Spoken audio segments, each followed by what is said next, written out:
Wala lang akong magawa ngayon, kaya ako ay nag-rap na lang. Kaya alam niyo naman na parang ganun, na wala lang talagang gagawin minsan. Ngunit ganun, sa araw-araw ako ay wala talagang gagawin, kundi nandito lang sa kwarto at ako'y natutulog lang, inaantok at humihiga, pahila-hilata at kikinig sa aking musika, pakayo-kayo rin, papunta-punta sa aking yosihan, nagyosi lang, umiinom ng kape. Ganun, wala tayong gagawing kalokohan, kundi ang maging okay lang dapat ang ginagawa. Wala tayong lang iisipin iba, kundi gumawa ng mga gagawin tulad nito ang ginagawa kong rap na ito, na tuloy-tuloy lang ang pagsasalita. Ganun, ako'y magtitimpla ulit ng kape pagkatapos itong rap na to, at ako ay magyoyosi-yosi na mga yosi na inipon ko. O ba't ganun? Wala na tayong gagawin kundi maghintay na lang ng mga dadating ng mga pera at salapi na pambili natin ng ating mga kasangkapan na gagamitin.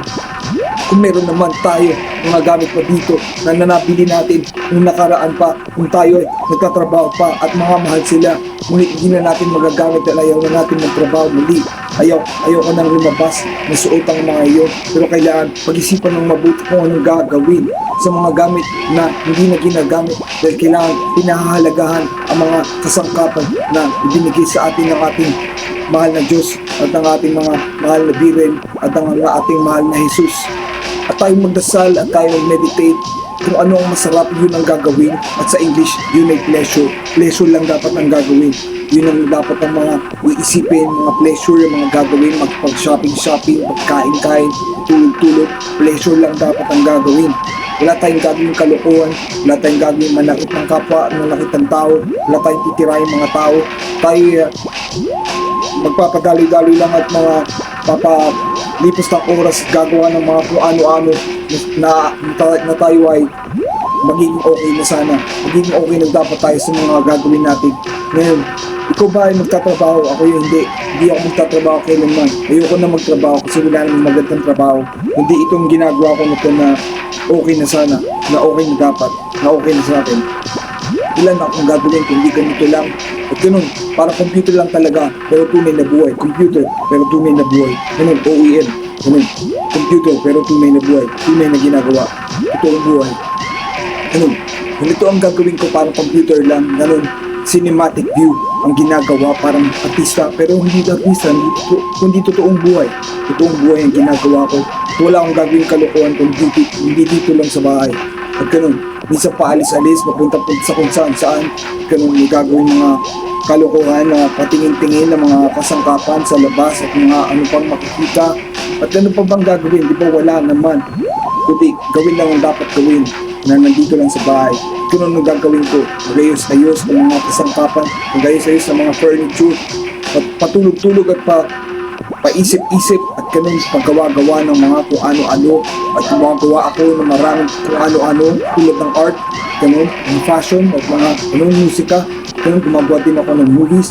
Ano ba bang dapat gawin? Di ba kailangan mag-meditate, kailangan magdasal, ganun, wala tayong iisipin iba kundi ang mga naiisip natin na dapat gawin.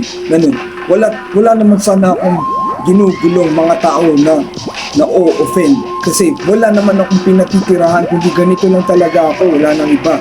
Ako lang talaga to na gumagawa ng ako, at ikaw naman talaga ang gumagawa ng ikaw, at wala na akong iisipin kundi gumawa pa ng gumawa ng mga gagawin ko, at hindi ako ipapatalo kasi hindi naman pala ako gagawa ng kalokohan. Wala akong gagawin doon, wala akong gagawin dyan, wala akong gagawin kahit saan. Dito lang ako, dito lang talaga ako, ito lang gagawin kalokohan.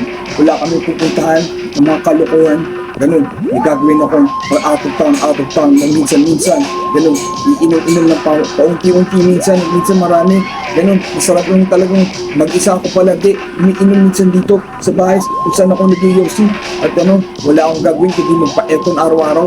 Araw at gabi, pa-aircon na lang, patulog-tulog at gagawa ng kung ano-ano. Pero ganun, alam mo ba, matutulog ako na maaga. Pagkatapos maghapunan ay matutulog ako na maaga, ganun, at ako gigising na maaga rin, ganun. Madaling araw ay gising ako pero ako'y nakatulog na, Ganun. Ngunit pagdating ng araw, ako'y magkakape pa at ganun matutulog ulit. Matutulog ulit ako sa bandang umaga pagkatapos mag-almusal. Ganun matutulog ulit ako. Ganun hanggang sa manangalian na at ako'y gising na ulit at mag-yosi-yosi at magkakape-kape. Ganun. Wala naman ibang gagawin kundi gawin lang paulit-ulit ang mga ginagawa ko. Ganun. Wala naman akong hindi ginagawa. Wala naman akong walang ginagawa kasi nag-aayos ako ng kwarto ko. Pinapaganda ko. May itsura ng mga tinatambayan ko. At ganun. Wala na akong iisipin pa kundi ayusin ang buhay ko. Ganun. Ikaw, ganun ka rin ba? Diba? Marami kang pwedeng makita sa buhay.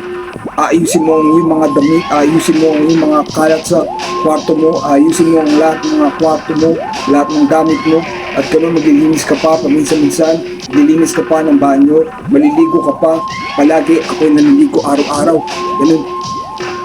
Maya't-maya ang ligo ko para maging presko at ganun papalit-palit ng damit. Araw-araw makikita nyo na ganun ulit ang suot ko. Pero ganun, papalit-palit kasi ako ng damit dahil hindi naman dudumi pag ganun ang ginagawa ko. Sana maisip nyo kung anong gagawin. Tatakoy wala naman talagang gagawin. Ganun, wala naman talagang gagawin ngayon kundi dito lang sa kwarto at pa Facebook lang, pa Instagram, pa YouTube.